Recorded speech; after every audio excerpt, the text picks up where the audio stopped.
How to Lift Nigeria Out of Poverty is a book authored by Ikechukwu Obiorah and forwarded by Professor Babagana Zulum, Governor of Borno State. The book, with 327 pages by the former senator who represented Anambra State, portrayed in his book, especially in Chapter 2, that corruption is the single most potent driver of poverty in Nigeria, costing the nation over $600 billion in direct losses and trillions of dollars in indirect losses since Nigeria's independence. According to the author, we must retool and recalibrate the investigative, prosecutorial, and enforcement structures of the anti-corruption agencies of the federal government, including the Department of Public Prosecutions of the Federal Ministry of Justice, in a manner that strengthens their capacity, makes them truly independent, and inspires the confidence of Nigerians and the international community. The compelling force of Obiorah's book is the author's powerful but simple logic that the only way to lift Nigeria out of poverty is by lifting the poor and vulnerable populations out of poverty in a sustainable manner. Joining us now from Abuja is the author of How to Lift Nigeria Out of Poverty, Senator Ikechukwu Obiorah, former senator who represented Anambra South Senatorial District at the National Assembly. Good morning, Senator. Thank you for joining us. Good morning, guys. Good morning, Senator. Well, let's start with Chapter 2 of your book, where you talked about corruption and possible antidotes. Those your recommendations. They appear to me like the same route that the Nigerian government are taking, and those measures didn't quite work, some people say. Could you take us through some of those your recommendations and how you think those same measures can be better applied to serve the purpose of reducing the drain on public resources? Thank you, Ruben. First of all, thank you for having me on your show. I must point out at the outset that I'm not speaking here as an anti-corruption crusader, because all of us are sinners. I'm only speaking and leveraging this knowledge that all of us are not worthy, and then to use that to work out this program, an anti-corruption plan that does not anticipate angels among us. In fact, I'm reminded by James Madison's cliche that if all men were angels, then there would be no need for a government. And if angels were to govern men, then there will be no need for controls in government. So that means that all of us are found wanting, and that is the driving force of my plan, where we are all sinners plan. I disagree with you that my program, the plan which I've put forward, is the same thing that has been tried and tried over and again. No, because the essential ingredient in my plan is the independence of anti-corruption agencies, total independence, if you might say, where the president has lost the power of appointing any person to the office of EFCC, ICPC, Code of Conduct Bureau, and all have you. The president will no longer have the power to do that. Membership of these organizations will be by ex officio. That is, the prescribed organizations that have been listed, like the Bar Association, will elect one person. ICANN will elect one person to this organization. Academic Staff Union of Nigerian Universities will elect one person. Academic Staff Union of Nigerian Polytechnics will elect one person. Nigerian Union of Journalists will elect one person. Labour Congress will elect one person. Then the United Nations, under a treaty with Nigeria, will nominate 6 persons. That will be the commission. And there is now a check and balance within the system. You do not have executive chairman. You have a 2-level power control. The very first one will be a part-time supervisory control, which is the members of the commission. And then what you used to have as executive chairman will become a director general. And it is the commission or the board that will do a human resources process and then hire the Director General, not the President. So you can see that from day one, these people are completely independent of any political influence. And they will be able to go out, the way they chase the president will be the same way to chase any other person. Of course, I do not subscribe to the notion that even though we are all sinners, that the blame apportionment is equal. The political class, that is us, we are high up at the ladder of blame, followed by the bureaucratic class, the business elite, and all whatnot. That is one. And secondly, we have NFIU, which is there. I don't know. We right now is subordinated to is domiciled by CBN. These also have to become independent, and the boards, the commissions of EFCC and ICPC will automatically become that board, while the director is elevated to Director General and given statutory powers. Then, going forward, you will notice that we've never demarcated the Director of Public Prosecutions away from the Attorney General's office, and that has tended to create a little bit of snag and lack of confidence. So, under my plan, the Director of Public Prosecution will be created will be transformed into a Directorate of Public Prosecution that will have no control by the Attorney General. And again, the membership of that directorate will be three persons elected by the Bar Association, 3 lawyers elected by the Bar Association, and 3 law professors elected by ASU. And then here again, the United Nations will make its nomination 3. Transparency International will also make a nomination in this board. So what you have is, first of all, for the first time, you're going to have an independent anti-corruption agency that has no control whatsoever from the political forces. And then going forward, the second plank of my plan is this massive information flow. In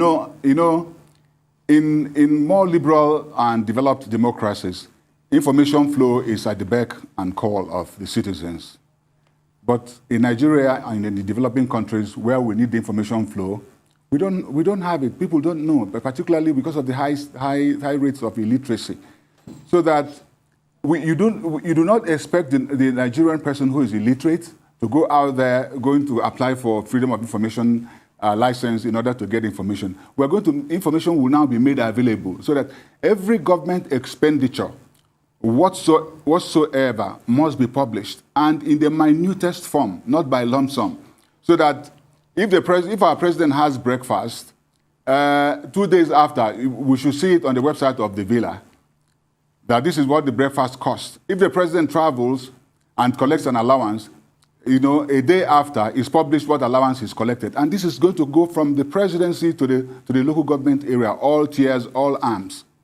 So that with the level of information flowing, just the fact that you know that whatever you do, you're going to publish, will cut the incidence of corruption by at least 30%. Right. Senator, if I could come in here. So I do not think that Yes, please. I beg your pardon. I just want to say that we do have a Freedom of Information Act, which some might claim is barely worth the paper it's printed on because of the lack of political will to enforce these measures. Everything you have described now would require a huge paradigm shift. We all know that accusations of partisanship and, bias have dogged some organization like EFCC, for example, just one example, since the inception of the Nuhu Ribadu days, when he was basically accused of being an attack dog. Recently, an attack dog on behalf of the then President Olusegun Obasanjo. And recently, President Muhammadu Buhari made a really seemingly innocuous statement about how the EFCC should just do their work without partisanship and, without getting involved in personal disputes, which seems like perfectly good advice, but it was perceived in some quarters as an attempt by the president to muzzle the EFCC, if we're still, going with the dog analogy. What really needs to change here? You mentioned the NFIU, the Nigerian Financial Intelligence Unit. There was a report from an international organization, which they have actually rejected, I must state. But that report said that 18 billion naira has been laundered through our financial system in Nigeria by ISWAP. NFIU has actually claimed themselves to have identified 96 sponsors of terror in this country and hundreds of their associates. They've identified them but have not unmasked them. So there really is a lack of political will here. What do you think needs to change fundamentally before we get the results that we're looking for, before the measures that you're suggesting can even be implemented? Yeah, so you see, your premise presupposes an appeal to the basic patriotism and morality of the Nigerian ruling class. This is what I'm taking off the table. We are going out with the notion that we are not patriotic. And this is not President this or President that. I'm talking about the nation, and it has been like that for a long time. So the law we have now will not be dependent on the whim and caprice of who is in power. As soon as that report comes out, it must be published by law. So by my plan, we're giving teeth, statutory teeth to this mandate to publish information. So under the freedom of information, you have to go through some processes in order to get the information. Under my plan, that is no longer there. The only thing, except where it concerns national security, if it's just the usual bread and butter issues of this is how much you spent, or that, everything must be published.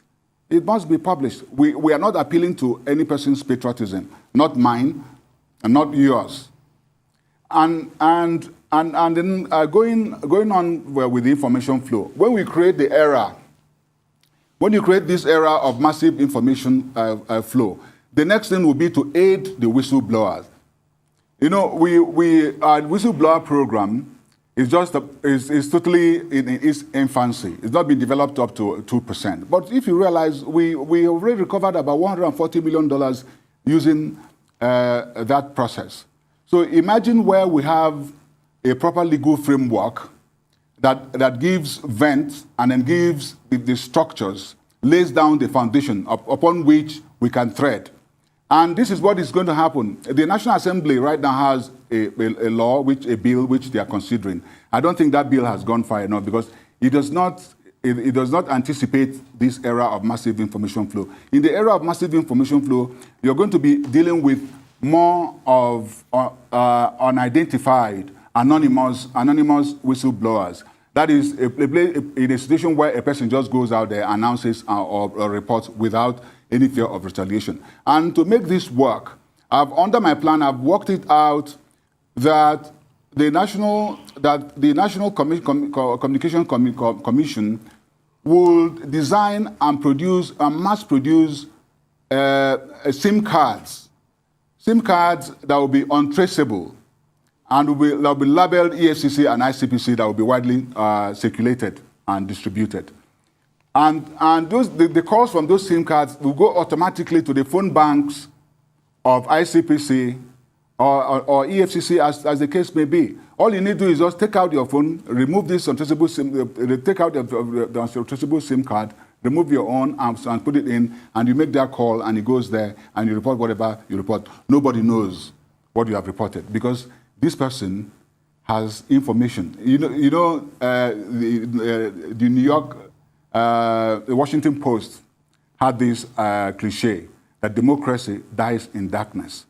What we want to do is to engage, to have plural engagement of the people participating in the corruption fight. It's no longer yours, it's no longer mine. And I can assure you that if you had a situation where the EFCC Commission, or the ICPC Commission, the Code of Conduct Bureau, where you have this mix of personnel, those elected by ex officio and those nominated by United Nations, I can tell you that independence will be assured. going forward from the massive information flow and aiding the whistleblowers, we have to do something to accelerate corruption matters.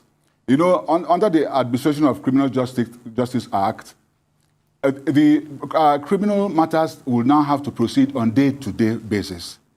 That has not happened because of some challenges. First of all, you don't have enough judges. Secondly, you have the prosecutors working who have no independence, working most times with accused persons to frustrate the trials. So where we put money, under my plan, we're going to put some money to hire more judges and train them specifically for trying corruption matters and criminal matters. And then give them the practice direction that these corruption matters must go on day-to-day basis. And then you realize that also that there's so many appeals abandoned where the prosecution says, yes, we will appeal. You know, a weak ex parte order has been given, or interlocutory order has been given, or judgment that cannot stand its merit has been given. And once the prosecution comes out and just says, we're going to appeal, you never hear anything from that. So under my plan, we're going to have a statutorily extended time for appeal, so that if the accused person works and gets soft landing from the prosecutor, when the next government comes in, or whoever comes in after the current prosecutors, all the person needs just put an affidavit that say, well, the non-appeal here is because of bad faith. And then the statutorily are given the extension of time to appeal. And you realize that statute of limitation actually does not apply to criminal matters, and therefore it should not apply to appellate matters. Okay. And then there's this nonsense you and I hear all the time, that the MDAs do not remit their surpluses as okay, I would like to ask you a question on that particular matter. If you can hear me, Senator Obiorah, I would like to ask you a particular question on that MDA. Recently, we had the Accountant General of the Federation come out to say that there were some loopholes in accounting, of MDAs. Nothing has been heard as regards that. Also, a couple of years ago, the ICPC did come out to investigate National Assembly members on various constituency projects, and they said some misappropriation happened. Nothing has been heard about that. Yes. Also, the whistleblower policy, we all saw how it worked. Yeah, you said they recovered some amount, but when it was time to pay those that really did do the work as regards blowing the whistle, literally, it became a huge problem. Settling them was a big problem, and because that has stalled, because of the fact that some whistleblower feel, I have nothing to gain in all of this. If I put out the information, I mean, nobody would do anything. People might do something about it, but to pay me is always a problem. And it looks as though to me that continuity is a big problem, because once Kemi Adeosun left, that whistleblower policy was like dead on arrival. And that's always the problem in terms of fighting corruption. And you even speak about speedy dispensation of justice as regards corrupt cases. Till today, you and I don't know what happened to the Magu case. The former EFCC chairman that was said, I said, okay, there were corruption charges against him. There was a justice, there was a salami panel set up against him. We heard nothing about it. All EFCC chiefs in this country are removed in a, what's the word now? Kamikaze style. And they all say they are corrupt. But we don't hear the end of those cases. So what are we dealing with here? Okay, so we come back to the fundamental issue, which is independence. The reason why all these have happened, you've heard nothing about Magu, or you don't know where these matters start or where they end, or even the whistleblowers program are not being properly pursued. It's because of the fact that under the current regime we have, EFCC anti-corruption regime we have, there is no independence. And even if there were independence, you will not think there was independence because of certain partisan considerations. No, I'm not talking about you, Rufai. I'm talking about generally. So why do we need to check and fight over the veracity or otherwise as to whether they are independent or not? We just go out and create an independent one, and this is the plan I have.